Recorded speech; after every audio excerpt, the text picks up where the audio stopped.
Hello, friend. Erin Chase here from $5 Dinners, and this is going to be a good one. We're going to talk about some really practical, tactical ways that you can save money on groceries in 2023. And you're not going to want to miss this. You can't afford to not miss this. If anything, you're going to be inspired to do a better job. I am personally not shocked by the numbers that were released today. That was accidental, that this live stream happens to be today, for the consumer price index. Now, I've tracked grocery prices, oh my word, for 14 years. And so this is not a surprise to me. However, it's probably a surprise to a lot of people. This is one of the first times that the food numbers, the breakdown, the food has topped the charts. In the past, we all knew, gas was over $5 a gallon nationwide average, which is 6 and 7 in some places and a little less in others. But that was the top, and that was the big news for so long. Right now, it's food. Friend, eggs. Eggs are up 60% from last December. Now, the numbers that we see are year over year. It's not sorry, my thing keeps moving. It's not they're up 60% from last month. I think that gets to be confused. It might feel that way if all of a sudden you're noticing, like, why are eggs $7 a gallon, a dozen? We shared a really funny meme, I think it was yesterday, where it's like a dude standing in the grocery aisle with a ton of eggs, like, get your girlfriend something expensive for Valentine's Day, right? Like, forget the ring. We just need eggs. It's funny. It's not funny.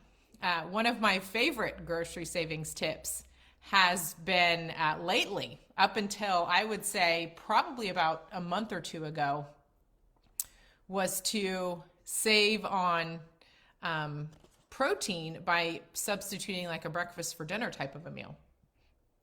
It's a little harder to do right now. I actually think, I haven't actually run the numbers because I just saw the data just a few minutes ago.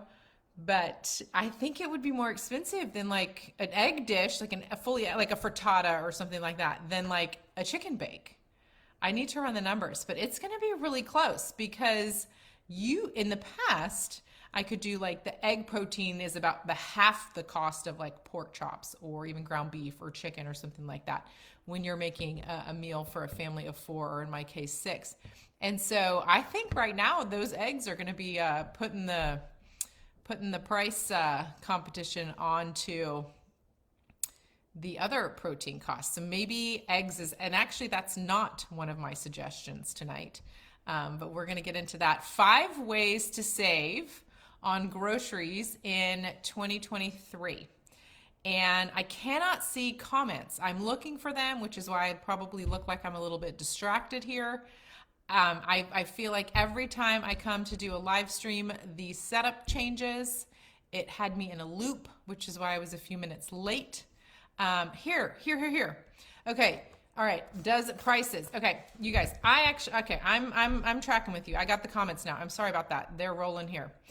We have spammers. I will do my best to delete them. I would rather focus on sharing the information with you. I will delete comments and spam later. Okay. I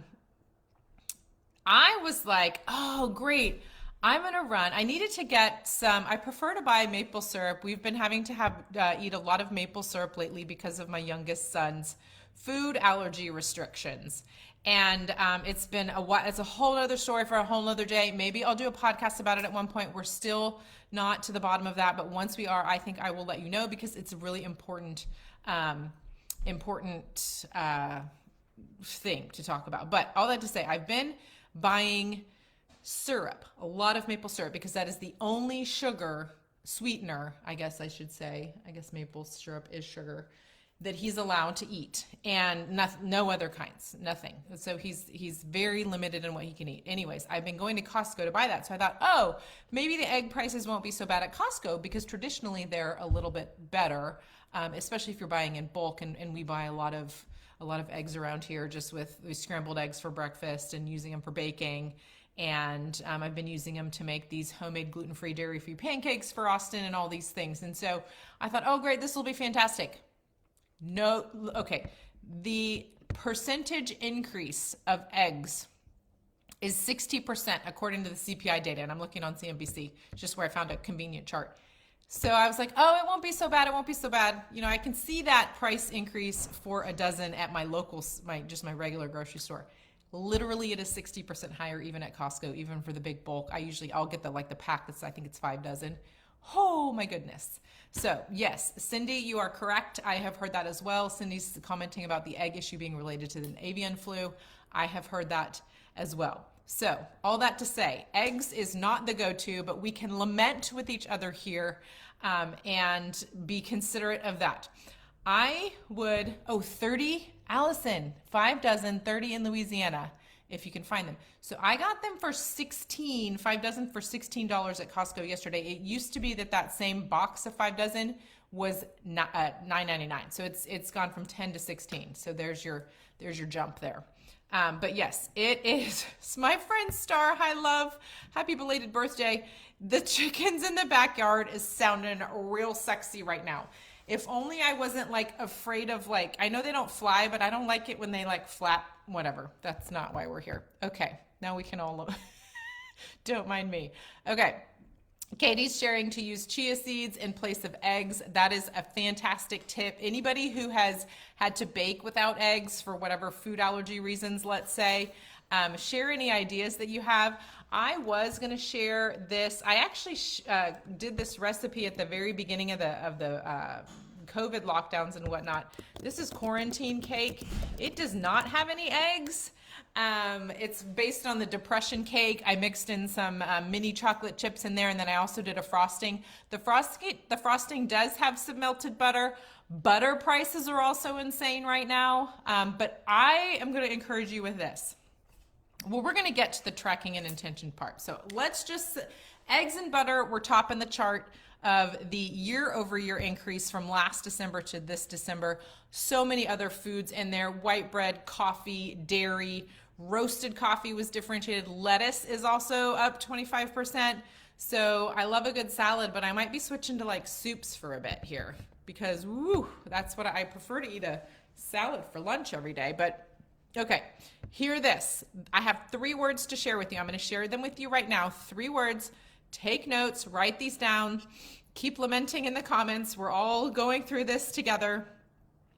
So, Connie, we're all jealous of your 6 eggs. I know you will use them very wisely. She has her own chickens. Okay, so I'm going to share with you 3 words, and then I'm going to break down 5 ways, okay? The first word is stretch, okay? We are going to stretch. And this is the visual that I want to share with you. When I was a little kiddo, I played Little League softball or whatever, just at the local Little League park. And I played the first baseman. I think it was because I was tall.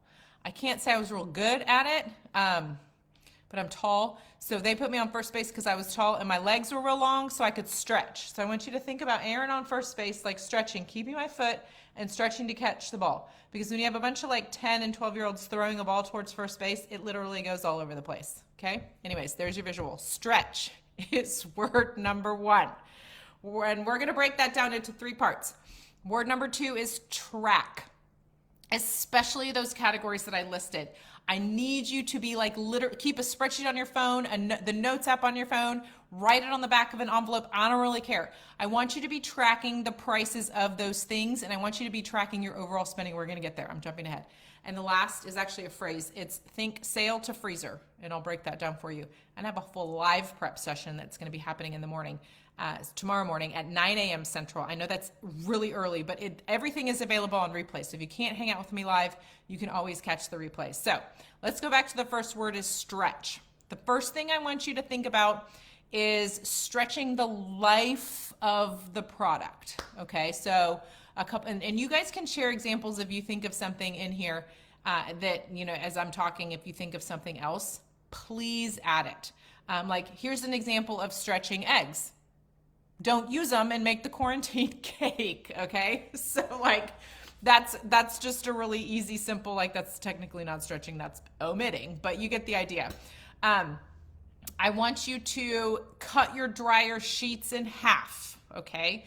If you buy the scented dryer sheets, Thank you. Tiffany's taking notes right in here. I love it. Y'all go like Tiffany's comment. Tiffany Cole's hooking you up with the 3 things, the 3 words / phrase, and then we're going to break them down even further. So when you're thinking about extending the life of products, dryer sheets come to mind because those are easy to cut in half. T-shirts, like if you need them for cleaning cloths, T-shirts make great cleaning cloths if you need to stretch like that goes. I think I unhid your, sorry, Connie, I might have hidden your comment, but I fixed it. Thinking about other things that we can extend the life of products. Refills, okay? So don't just keep buying the smaller containers of soap, let's say. Think refill, cleaning concentrates if you're getting like, bulk cleaners, if you will. Be thinking about extending the life of the product, and I think kind of that merges into like bulk purchasing categories, whether that's like we eat a lot of rice around here, so I'll get the big bag of brown rice.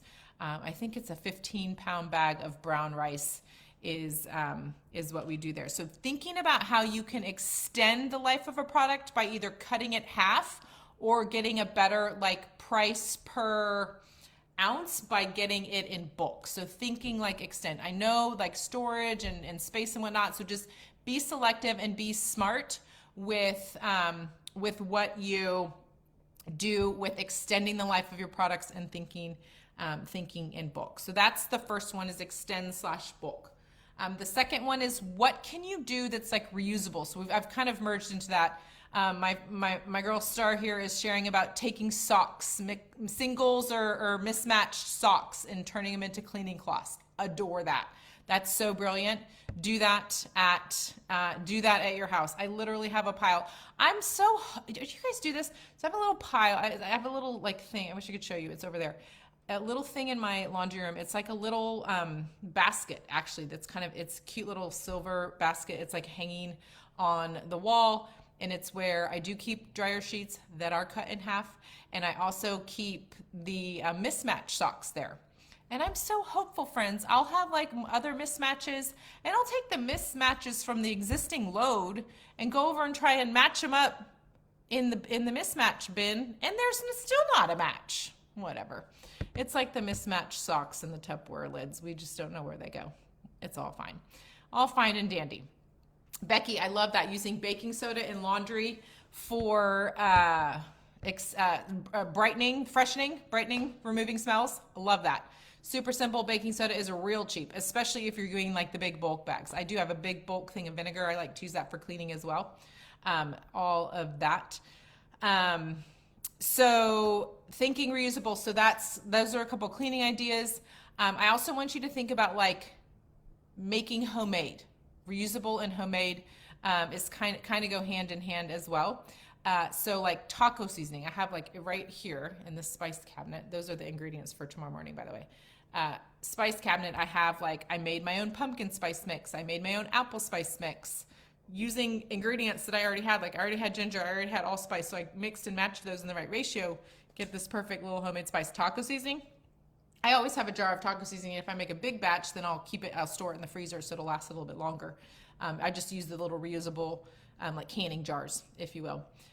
So thinking about things homemade, if you want to go so far as doing like homemade cleaners and homemade laundry soap, you can absolutely go there. If you really are pinching pennies to, like, I would say that's pretty hardcore, go for it, or pick one thing and go for it. So that is a fantastic option for, reusable and switching to homemade. Okay, so for the word stretch, so far we have extending and kind of bulk, thinking about reusable and homemade options and how that can save us a little bit.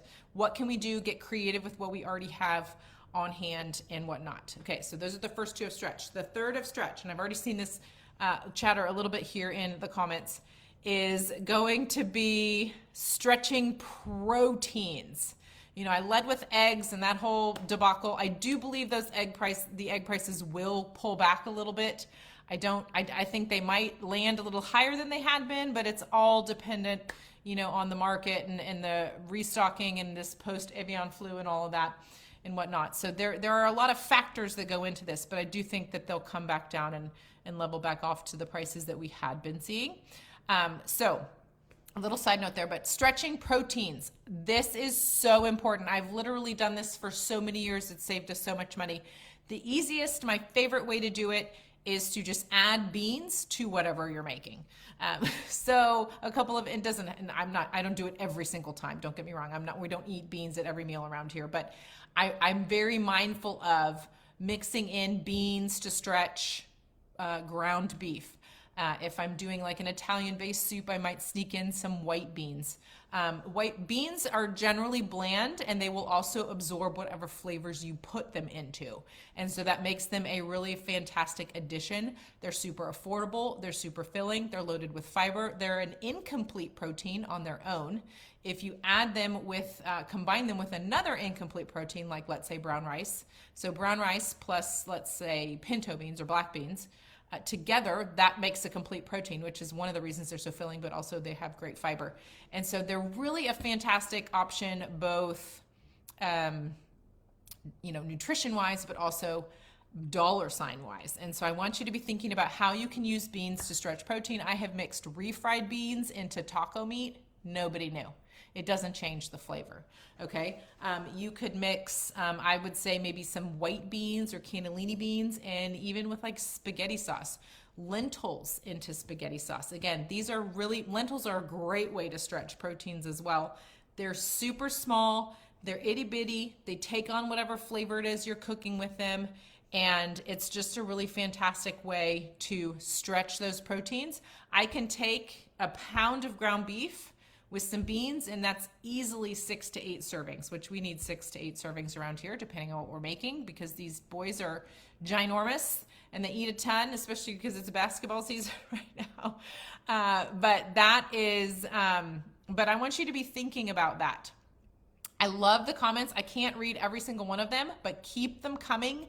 Keep the chatter happening amongst yourselves, and this is great inspiration for everybody to read along. That's exactly what I want this to be. I love it. You guys are amazing. Getting those beans even into spaghetti sauce. I would probably do lentils into spaghetti sauce if I was going to need to stretch like a beef or sausage-based spaghetti sauce. I might go lentils before I would go another type of bean, but beans go really well with tons of Tex-Mex options. You can even, the white beans, awesome for any sort of Italian, whether it's a soup or a chili or a bake or whatnot. Lots of different choices. So be thinking about how you can stretch your proteins that way. Another way that one more quick side note. We eat a lot of shredded beef around here. Shredded beef, shredded chicken, shredded pork, like a pulled pork. And I do that because it's really easy. It's most of the time, 99.8% of the time, it's cooked in the slow cooker or the Instant Pot. So I let the countertop appliances do all the cooking. We have this amazing, fabulous dinner that everybody's gonna love. Everybody likes kind of those shredded meat type meals around here. And I have found that I can stretch a protein that way. Kylie says to save your bacon grease, friends. Yes, right here in the money. This is my new bacon bin. Isn't this cute? It's full of, it's not full. I would say it's, oh yeah, pretty full. Save that. Perfect for eggs. Love it. Definitely anything that you can save and stretch. One last thing before we move on to the next word with proteins and stretching proteins. Don't be afraid of the whole chicken, okay? Don't be afraid of the whole chicken. The whole chicken, I feel like, could be a little intimidating because you see it and you're like, love that price. Have no idea what to do with that. I got you. I've got all kinds of goodies on the website. I'll drop some links here when we're finished. The whole chicken, all you got to do is put it in the slow cooker and let the slow cooker cook. You can just simple salt and pepper.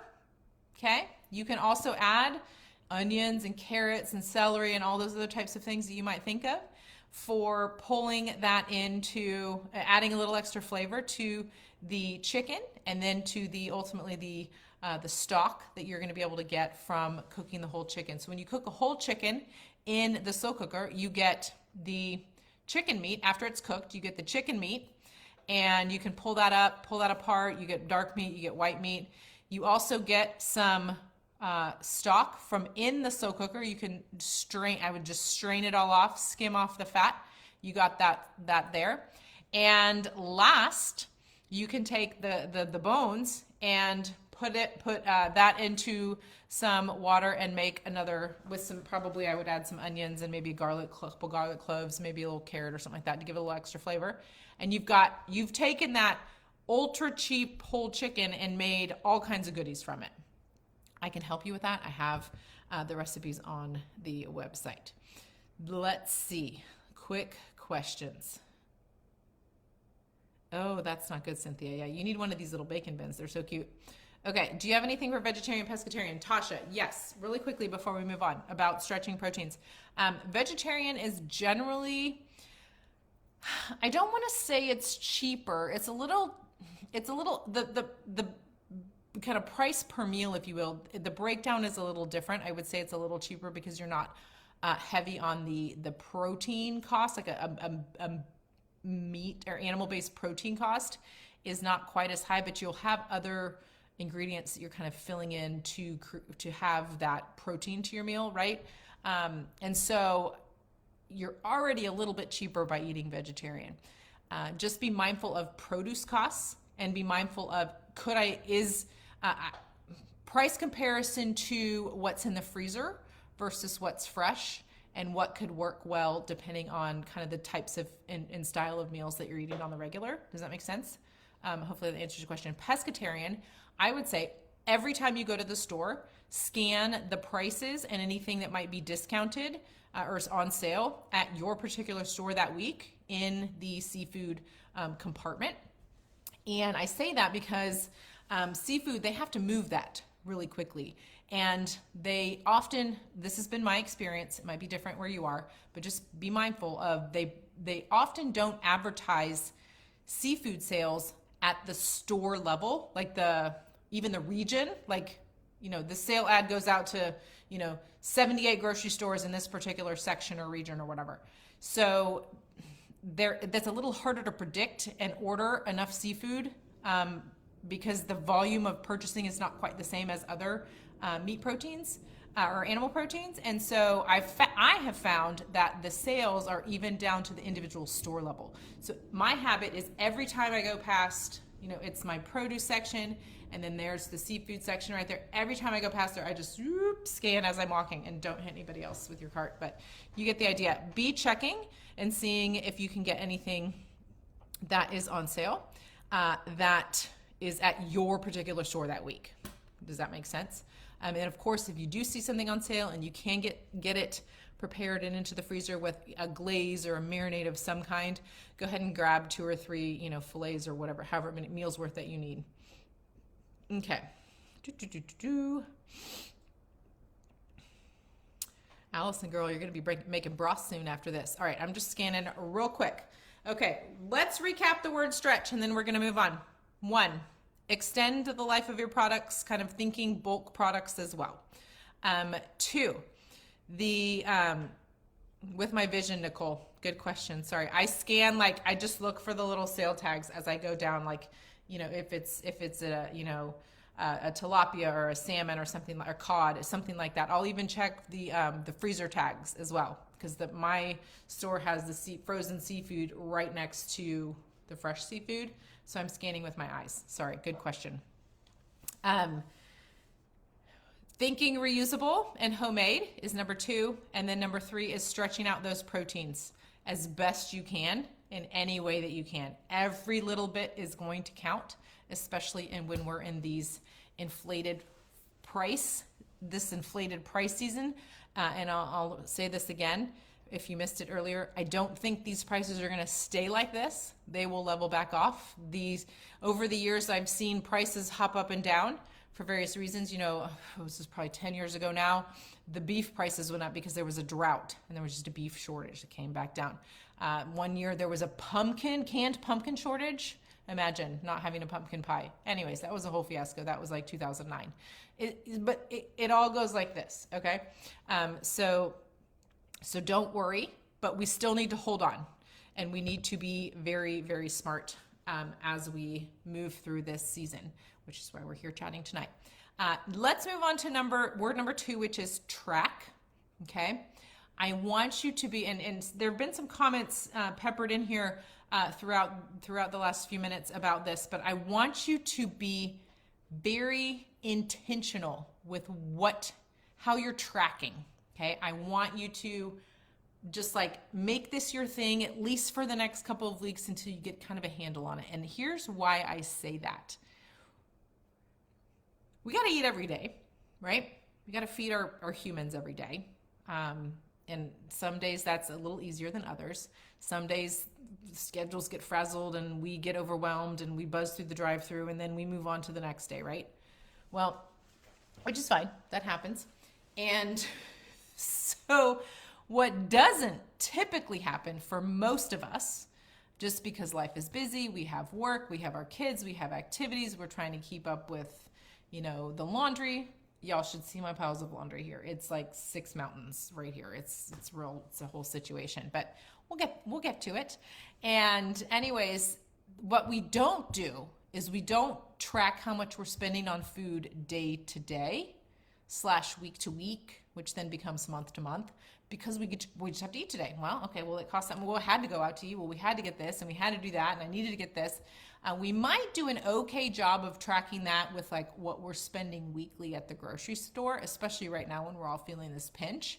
But naturally, in the good seasons and the easy seasons, it's not something that we do naturally or that we do well. And so I want this to be my challenge for you. I've shared a whole bunch of little ideas that you can like take a couple and try and implement. But if you're going to do anything, it's going to be track. Write it down somewhere. Write it on a piece of paper. Write it in the notes app of your phone. I mean like everything that you spend on food specifically.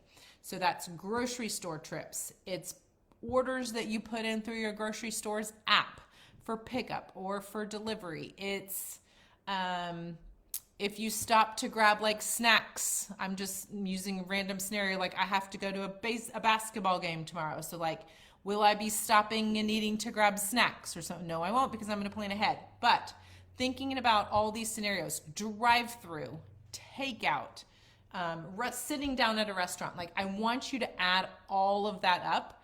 And the exercise and the purpose of this is for you to be really like, it's going to be very eye-opening for you. I'm just gonna say it right now. It has been for me in the past when I've done it. I do a pretty good job of keeping track in general, just because of this is what I do. But in the seasons where I've just kind of fallen off the bandwagon and I get back on, I'm always like, what am I doing? And it's going to help you make smarter decisions. It's going to help you say, oh, I really don't need to do that. I know I have some, maybe even just something like hot dogs at home, or tonight's going to be a cereal night instead of a drive-through night. Friend, it's fine to eat cereal every now and again. Don't do it every night, but like every now and again, eat cereal over the drive-through. There it is. You just saved yourself $40-$50, depending on how much you spend at the drive-through. It's like we're north of $60 just to go through like the Chick-fil-A drive-through for our family now, because those prices have also gone up, right? So this is why tracking is so important. And when we do this, we can say, you know what? I'm just going to go home and we're going to have cereal. That's going to be $5 for us. Maybe a little bit higher because milk prices are up as well. But you get the idea. You've just saved yourself $40 by eating a dinner at home. But when we're actively tracking and we're actively like keeping it a physical, like on a paper, in your notes app or wherever. I use the notes app when I do this because it's just, my phone's always with me. And that way you can then make the decision of, you know what, we should skip the drive-through tonight. We've already done that this week. Whereas before, you wouldn't remember that you went through the drive-through 3 nights ago, because you just don't. You move on to the next day. You move on to the next thing. And then when you get to the end of the month and you're like, oh, my food, I just blew past my food budget, right? Okay, so tracking. With intention, track what you're actually spending. The second part of tracking is going to be price comparisons. And I would start with some of these more expensive items, like we were talking about earlier, the eggs, the butter, all food spending, Nicole, all your food spending. Nicole's asking about food spending before I go on then. That's okay. Anything that you're spending on food, convenience store, grocery store, takeout, drive-through, sit-down restaurant, where else do you buy food? Those places, right? Track it all. Okay. It's just an exercise. It's more of a mental, emotional exercise, also like a physical exercise of like, oh, that's a lot that we spend on food. Where can I make a small change that'll make a difference in our spending? Okay, so that's that. And I've seen this mentioned before. The next piece of this is going to be price comparisons for things that are most expensive right now. So that's going to be eggs. It might actually be worth it for you to drive to another grocery store for eggs if they're cheaper. Maybe they're advertised. It's very, there might be some ads for, eggs in the coming weeks, but that's maybe not going to be the case. Sometimes when we get into these really intense supply and demand issues that are driving prices up this high, we won't see any sales at all. So if you see a deal, you have a friend who's selling eggs because they have chickens or whatever, like snag it, okay? Also, butter. Some prices might not have gone fully up yet, depending on the brand, depending on the store, depending on how much stock they had and how much they need to move and how much people are buying butter. So be looking at some of those things. Also thinking about the other ingredients that you buy on the regular. Is there something that you're getting at the grocery store that might be cheaper for you to buy online and have it shipped to you? I've done that. We've done that with a number of different products over the years. I want you to think about household and cleaning, and if you need any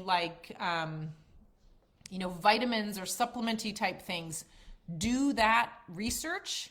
It only takes a couple of minutes, and if you do that for a couple of categories of products or things that you're buying on the regular, you can save yourself a significant amount of money by buying those things from the cheapest place / when they are on sale. Definitely using grocery store apps. There's a couple apps. The Flip app, FLIPP, is a really fantastic option for comparing what's the sales and the flyers and what's being advertised as on sale. So that's a really fantastic option as well. So be checking that out. Yes, Cynthia says butter freezes. Absolutely, you can freeze eggs in an ice cube tray. Love that. You can, if you wanted to bake a frittata or a quiche, you could do that and freeze. You could bake it, let it cool down, freeze it that way as well. You can freeze little mini egg muffins. I'll do that in a muffin tin. I'll mix up a little ham and cheese egg muffin. It's not really a muffin. It's more of an egg bite, I guess. It's like an egg bite. Yeah, egg bite. We'll call it that. And then you can cook those, let them cool down and freeze those little bits. So definitely, if you see something, any of these products we've been talking about, when they are on markdown or special or whatever, just grab them and go. Figure out how to freeze them later.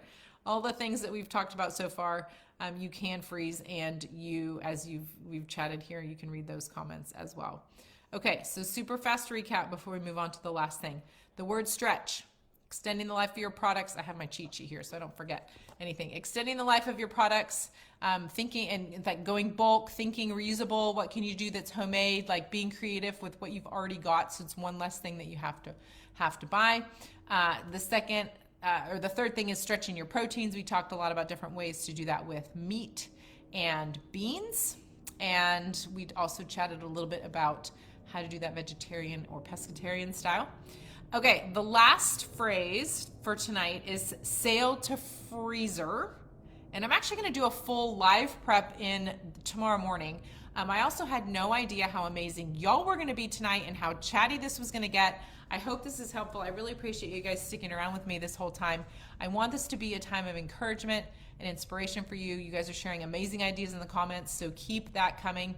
I'm going to tell you about this last one quickly, and then I'm going to show you in the morning.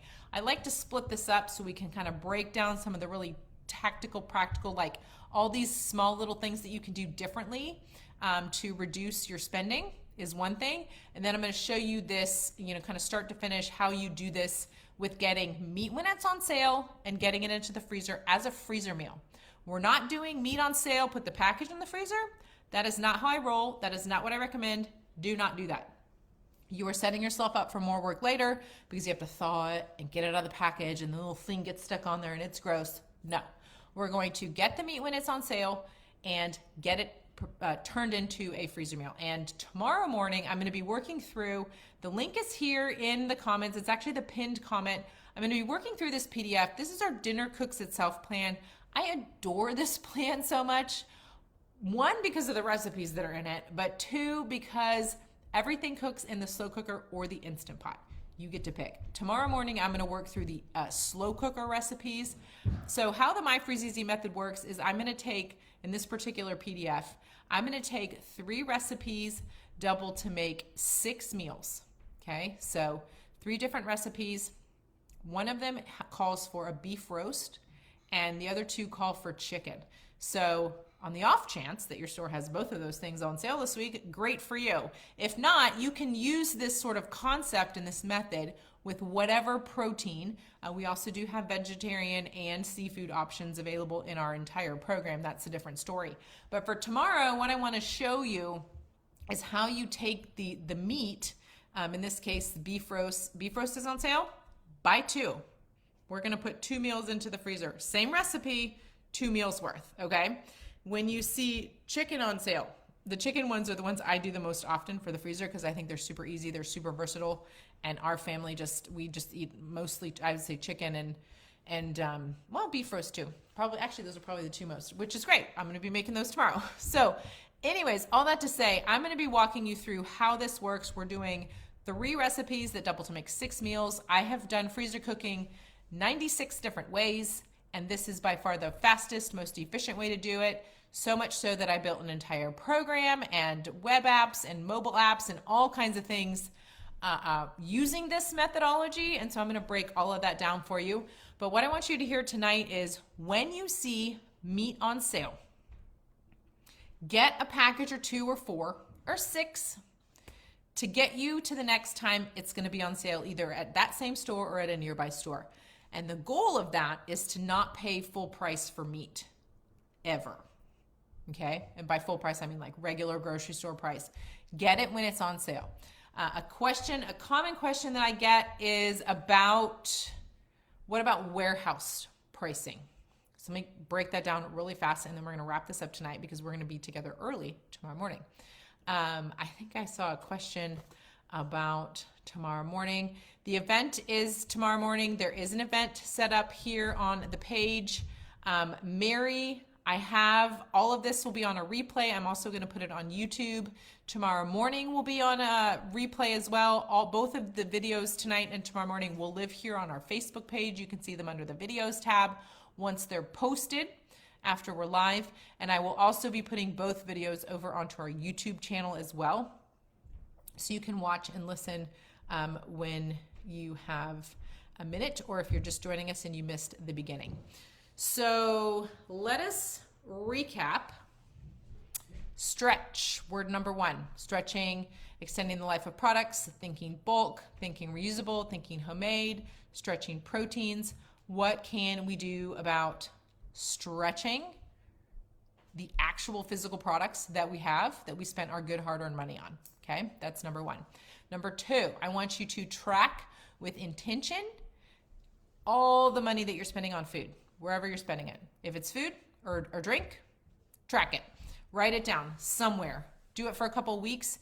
See if you can sense this, you know what, I'm going to do this instead of that. I'm going to make this choice and save this much money. I want you to be doing that in your head and actually making that happen as a reality in your life. That's going to look a little bit different depending on where you are. Last is comparing prices and maybe making choices of buying different things from different retailers based on the cheapest option that you can get. Okay, last, meat on sale, get it to the freezer. That's what we're going to be going through tomorrow morning. Linda, we're going to be doing that at 9 a.m. Central Time, bright and early. we're going to be doing that. I'm going to show you how the My Freeze Easy method works. I'm going to break down the process for getting 3 recipes that double to 6 meals into your freezer. I don't want you buying meat on sale and putting it directly into the freezer in the same package you buy it in. It's a big no-no. It creates a bigger headache and more work for you later. I want you to flip it into we're not flipping houses, we're flipping food here. We're flipping these into freezer meals so that we set ourselves up for success later. And then we have this meal that maybe beef roast is not on sale this week, but I got it when it was on sale, and I'm going to be cooking it 2 or 3 weeks from now. I know that I got a good price on it. It just gives you this like way to go me happy feeling. So that's what I'm going to break down for you tomorrow. I'm actually going to show you live right here in the kitchen. Got it all cleaned up tonight so that tomorrow morning I can just come in here and do this fantastic freezer meal prep with you. If you want to follow along, there is a PDF on the pinned comment that's here, and you can, I would sign up for there's 2 choices. The slow cooker one is the one I'll be working through tomorrow. So if you want to do exactly what I'm doing, you can kind of read through the PDF and follow along. I know it's probably a little too late to actually cook with me, but you could either follow along or you could get all the ingredients and literally cook with me. That's how I shoot our live freezer meal prep. I do it as if we were here together, and even though we're through a screen, it's like we're together. So that's what we're going to be doing tomorrow morning at 9 a.m. Central Time. And again, you can always catch the replay once it's posted. I anticipate I do a little bit of teaching and a little bit of tips and tricks through that video, but I anticipate, given how simple the meals are, the spinach artichoke is a little bit of mixing, but I do think that we could probably get all 6 of those meals finished in 20 to 25 minutes, maybe 30 with a little chatting and teaching. So if you can join me then, please do that. And again, I will have these replays posted here onto this Facebook page, as well as over onto the $5 Dinners YouTube channel. So you can always catch those later and also share them. And, if even in a month from now, if you need to be re-inspired, you can go and watch them then. So you guys have been amazing. Thank you for joining me tonight. Thank you for sharing all the great comments. I think I was able to catch most of them, and I'll go back through and reply to any questions that there might be and share any links that I think would be helpful if there are any that I happen to have over on the $5 Dinners blog. If not, friends, thanks for joining me tonight. I hope this was an encouragement. I hope this was an inspiration. I'm feeling the pinch. I know you're feeling the pinch. The food price inflation has just been creeping. We actually started teaching and training about all this a little bit more aggressively this summer of 2021. Okay, it was July 2021 when I first started emailing and saying, hey, we're starting to see this. Hey, we're feeling this. It takes a little bit of time. We're living this day to day. It takes a little bit of time for kind of the overall picture to catch up with everybody and kind of be the front page news. But I want to help you get through this. This is how and why $5 Dinners this is the same economy that $5 Dinners was started in. And so all these tips and tricks that I've learned along the way, I have here for you. I want to be of assistance and service to you. And I so appreciate you guys joining me tonight. And I will see you sort of bright and early tomorrow morning around 9 a.m. Central Time. We'll cook freezer meals together. And then you can get to work in your kitchen doing the same thing, snagging these things on sale, stretching all this out, getting really intentional with your tracking. I want you to do all of that. So that is what I got for you tonight, my friends. It's bye for now, and I'll see you in the morning.